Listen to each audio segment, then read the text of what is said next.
My dad lifted his glass at my sister's wedding and said loud enough for every chandelier to hear, "Some kids make you proud, others just take up space." The room laughed, small, polite, terrified laughs. My mother kept her smile perfectly still. My brother-in-law clinked his glass like nothing happened, and I sat there, every nerve on fire, realizing I'd just been erased in front of everyone I grew up with. So I smiled back steady and said, "Good thing I just got my own place 2,000 miles away. Don't worry, you'll never have to see me take up space again." The laughter died before the echo did. I stood, left my champagne untouched, and walked out of their perfect picture. That was the night they toasted their control, and I started planning my escape. Before I tell you how I left them speechless for good, tell me where are you listening from, so I know I'm not alone. And when you've heard the rest, tell me what would you have done if your own family tried to shrink you down to nothing. The night after the wedding, I couldn't sleep. The hotel air smelled like champagne and lilies, the same mix that had clung to my dress when I walked out of that room. I kept replaying it, the sound of my dad's voice over the microphone, the polite laughter that followed, the way my mother's smile never cracked. I'd always known there were rules in our family. I just hadn't realized humiliation was one of them. Back home in Indiana, the silence hit harder than the toast. My parents' house looked exactly the same, the gray shutters, the manicured lawn, the light in the kitchen that never turned off. But something had shifted. Even the air felt contractual, like I owed rent for breathing there. Dad was in his usual spot at the dining table laptop, open spreadsheets, glowing against his glasses. He didn't look up when I came in, just said, "You made quite an exit." His tone wasn't angry, it was clinical, like he was assessing damage to an investment. Mom poured herself coffee and added, "Your father's just worried. You embarrassed yourself, that's all. Embarrassed myself. That's how they rewrite it." Kelsey texted later a row of hearts and champagne emojis from her honeymoon like none of it had happened. She'd always been good at selective memory. When she flunked freshman year, they called it burnout. When I asked for help with tuition, it was irresponsibility. Same story, different narrator. For years, I'd told myself they just didn't understand me. That one day I'd do something big enough, responsible enough, successful enough to make them see me as more than an obligation. But that night, sitting in my old bedroom, surrounded by participation trophies and unpaid emotional debts, I realized they understood perfectly. They just liked the hierarchy the way it was. Dad once said to me, "If you want love, earn it." At 16, I thought it was wisdom. At 27, I finally saw the cruelty tucked inside. The love I kept trying to buy with hard work and obedience was already mortgaged to someone else, Kelsey, the daughter who never had to ask twice. The next morning, I made myself coffee in the same chipped mug I'd used since high school. I watched Dad head to the garage in his pressed shirt, Mom watering the plants I'd once killed by forgetting them for a week. It all looked so normal, and that terrified me more than the wedding ever did, because if I stayed, I knew what would happen. They'd smooth it over, rewrite the night into a misunderstanding, and I'd be folded right back into the role they built for me, useful, quiet, apologetic. But this time, I didn't apologize. I sat down at the kitchen table, opened my laptop, and started a new spreadsheet. It wasn't for them. It was titled Oxygen. 2 weeks passed before anyone mentioned the toast. That's how my family handled conflict, by starving it of oxygen until it learned to behave. In the group chat, Mom sent photos of Kelsey and her husband on the Amalfi Coast. Captions like, "Our bright girl living her dream." Everyone reacted with hearts and sparkles. No one tagged me. No one said a word about that night. It was like I'd been edited out of the family footage trimmed for pacing. So I played along. I hearted a few photos, dropped a polite, "Looks amazing," the same way you clap for a magician when you already know the trick. Then I went back to my new ritual. Mornings were for work, afternoons for searching jobs in other cities, evenings for building what I called the escape fund. Every time Mom texted a guilt-laced question, "Have you talked to your sister?" I sold something. A stack of books, a dress I'd worn twice an old camera. Each sale went straight into a private account named Oxygen. Every click felt like a breath. One night, Dad called. His tone was falsely gentle. "Your mother says you've been distant." I almost laughed. "I've been consistent, you just noticed." He paused, then said, "Don't be dramatic. Family's family. That line used to work on me. Not anymore. After we hung up, I opened the file on my desktop labeled Plans. Inside were job postings in Portland, Denver, Flagstaff, far enough to break the echo, close enough that I could still send postcards if I ever wanted to. Lucas called that same night. He'd been on the road for work for months, but he always checked in. "How are you holding up?" I hesitated. "I'm fine." He didn't buy it. Gianna fine is what people say when they've stopped hoping it gets better. I didn't answer. Because he was right. I had stopped hoping, just not for the reason he thought. Later, I got a text from Naomi, his ex, the kind of text that looks friendly but smells like intrusion. He says, "You've been thinking about moving. Portland suits you." I stared at it, fingers hovering over the screen, and then deleted it. I wasn't giving her or anyone space to narrate my life again. A few days later, Mom called, pretending to check on my health. "You sounded tired last time. You should rest." Then, like slipping a knife between ribs, she added, "Don't run away from family because of one bad night. Run away." That's what she'd call it. Not leaving, not saving myself, just running. That's when it clicked. I wasn't angry anymore. I was done negotiating. I opened Plans again and renamed it Exit. Then I booked an interview flight for Portland. The confirmation email hit my inbox like a heartbeat. The next morning, I walked past my parents' house windows, glowing lawn, perfect curtains drawn tight, and realized something they'd built a home that looked alive from the outside but couldn't breathe. And I was finally learning how to. It happened faster than I expected, the collapse, the exposure, the quiet rage that followed. A week before my interview, I got a call from Kelsey. Her voice was thin, shaky. Not the golden girl confidence everyone worshipped. "He's been gone for days," she said. "He says he needs space." I heard a small, bitter laugh through the phone. Funny how men always use your own words against you.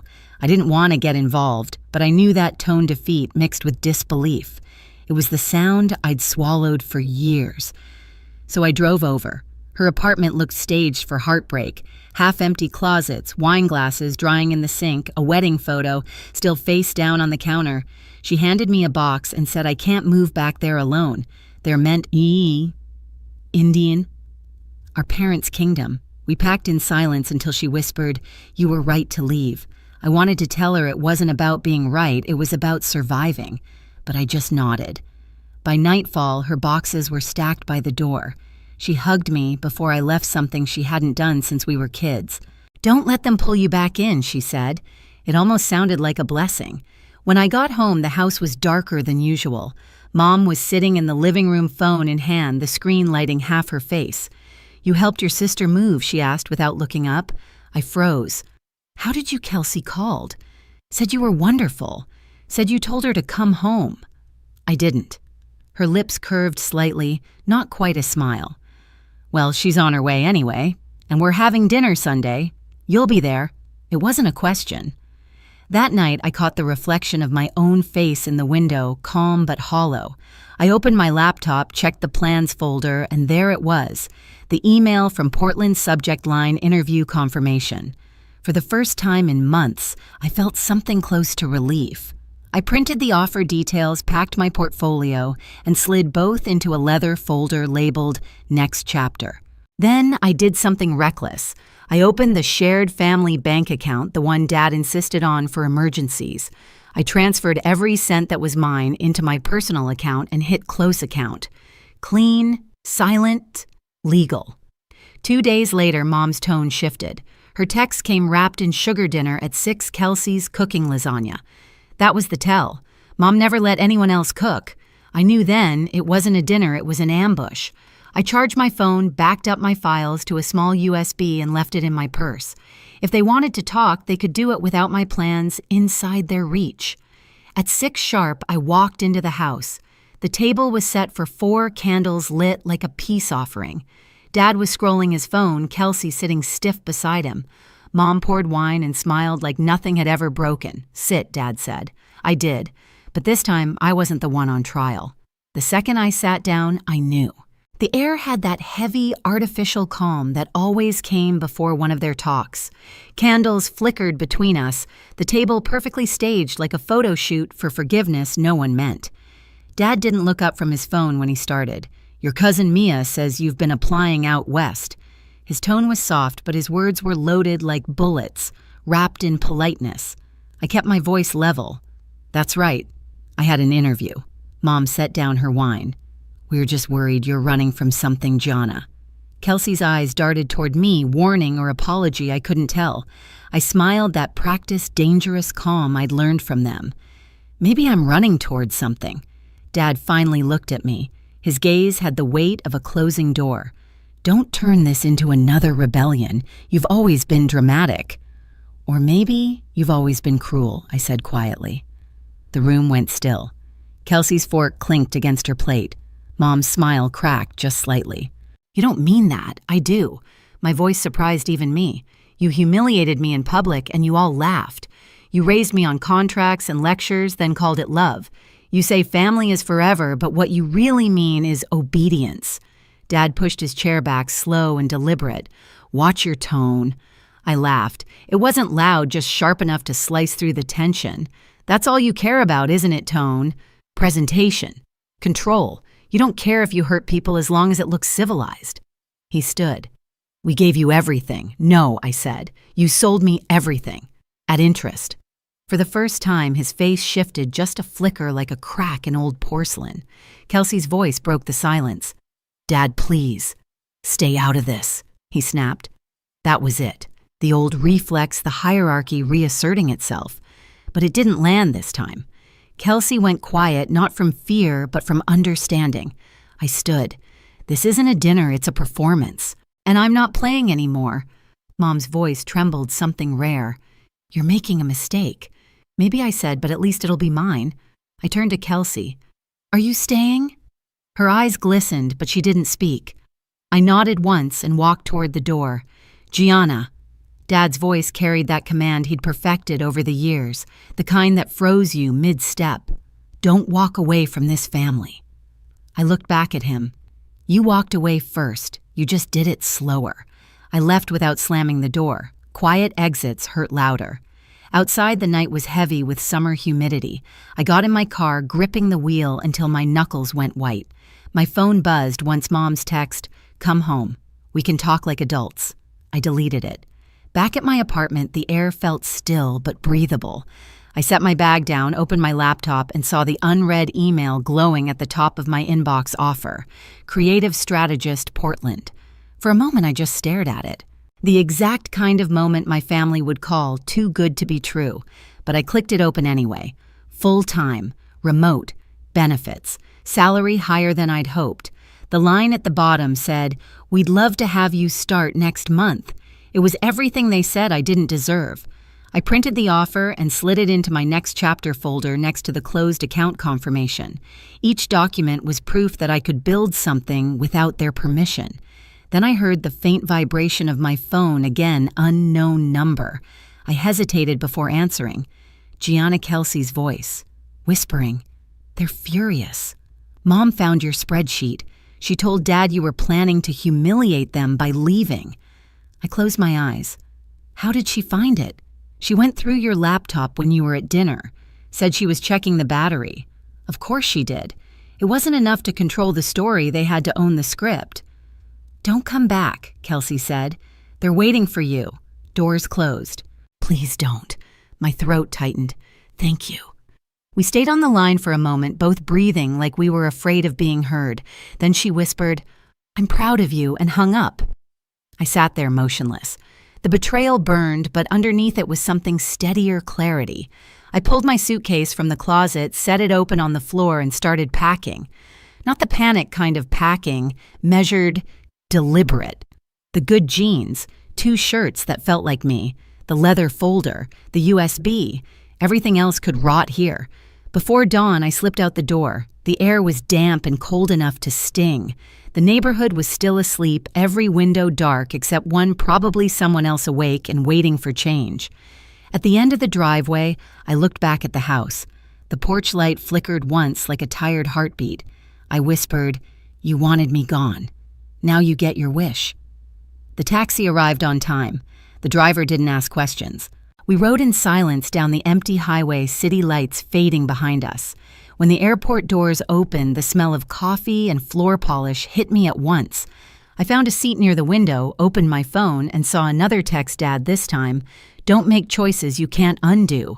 I typed back but didn't send it. Some mistakes are the only way out. Then I deleted it entirely. As the sun climbed, a voice announced my flight to Portland. I grabbed my bag, walked to the gate, and for the first time in years, felt no need to look over my shoulder. On the plane, as the engines roared to life, I closed my eyes. My father's words echoed again. "Some kids make you proud, others just take up space." I smiled soft and steady. "Then watch me take all the space I need." The plane lifted through the clouds, and I swear for a second, it felt like oxygen. Portland didn't greet me with fireworks, just soft rain and the smell of cedar through an open cab window. The apartment I'd rented was small, a little cracked at the edges, but it was mine. No rules taped to the fridge, no silent disapproval hanging in the air. The first night I unpacked slowly, each folded shirt a quiet declaration: I'm here. I'm free. A week later, the agency officially welcomed me aboard. My boss called me steady and sharp, 2 words no one in my family had ever used about me. I started sleeping through the night again. The silence didn't feel like punishment anymore. It felt like peace. Then a voicemail came from Kelsey. Her voice was calm, this time lighter. "I got the job in Chicago," she said. Mom cried, but it wasn't sadness, it was losing control. "Thank you for showing me it's possible."